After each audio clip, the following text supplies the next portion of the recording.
Many of us were never given that opportunity for anger to be more than welcome and present. And it's just data coming up from your nervous system and tells you something about what you need in relationship. I often work with people who are struggling in the midst of a relationship, whether it's a relationship with their child, family member, intimate partner. And often we think of problems in relationship being due to a lack of love and connection. And so sometimes in some traditional couples therapy, people may be asked to give each other gratitudes, to speak to each other more kindly, to create space for more intimacy. I have kind of a novel take on this that I think that really important in relationships is actually cultivating space for anger. We'll look for just a moment at how anger can really help your relationships. So if I am holding some kind of resentment towards my husband, if our lives are getting chaotic with our kids and trying to navigate all the different tasks of keeping the household running, and I feel like he's maybe not doing as much as I am, right? Which sometimes may just be a projection, meaning that it's not actually accurate. But if I'm getting frustrated with him and I don't allow myself to feel that anger, if I say, I love him, I can't be angry with him, or if I just rationalize, well, he's busy too, it's okay that he's not holding up his side of kind of what we negotiated. If I minimize it or turn it back on myself and say, it's not that big of a deal, I really should be picking up more,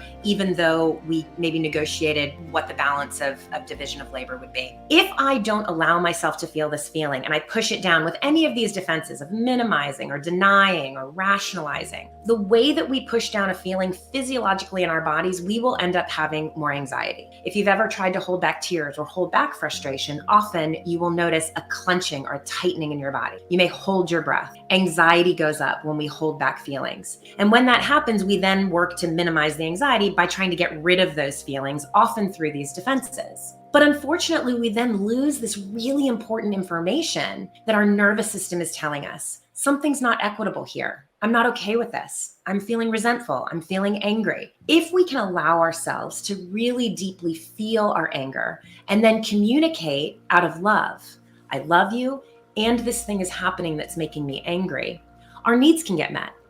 If we don't do this, not only do we have the symptoms of our defenses, but our needs never get met. We never actually ask our partner for what we really want.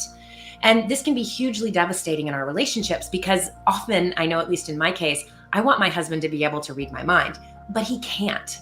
And so if I don't let him know what's frustrating me or that I'm angry, he doesn't know or have the opportunity to potentially change. One of the things that I will often offer to couples is to every night ask your partner, what have I done today that's made you angry? Now, the caveat to this is that you have to actually be willing to hear that your partner is angry with you. And this can take some time because initially what we often do is we get defensive. So if my husband said, I don't think you're keeping up I immediately go, well, do you know that I did all of these things, right? And that can be really destructive because it shuts down the conversation. It's a defensive wall. It doesn't create the space for me to actually be curious about what I might have done that made him angry or vice versa. And so when couples can share equally and know that it's safe to speak about their anger, the love can deepen because it means it's safe for you not only to love me, but also to be angry.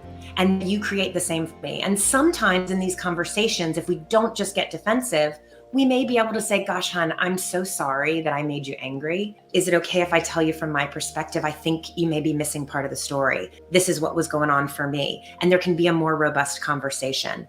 Or we may say, you know what? I woke up on the wrong side of the bed today. And you're right. I was really being kind of grumpy today and I'm really sorry. So there's time for repair. There's time for understanding. But first and foremost, we have to accept the fact that the feeling of anger is normal, it's healthy. And when we can communicate it, again, it becomes such a gift in your relationship because when that space is there for understanding and to potentially to compromise and find change or get our needs met, the love deepens, the safety in the relationship deepens. So I would suggest that opening up in your relationship to talk about anger, to talk about frustrations, rather than sweeping them under the rug, getting anxious, and then tripping over that big, mess underneath the rug, right? Where we can have, conflicts that are sometimes not even about what they're are about on the surface.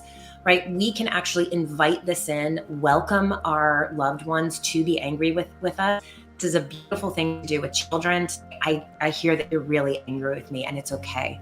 Because many of us were never given that opportunity for anger to be more than welcome and present. And it's just data coming up from your nervous system that lets you know you're not okay with something. It doesn't mean things are going to change. It doesn't mean there has to be an argument, but that it's information and tells you something about what you need in relationship. So anger can be a really healthy addition to your relationships.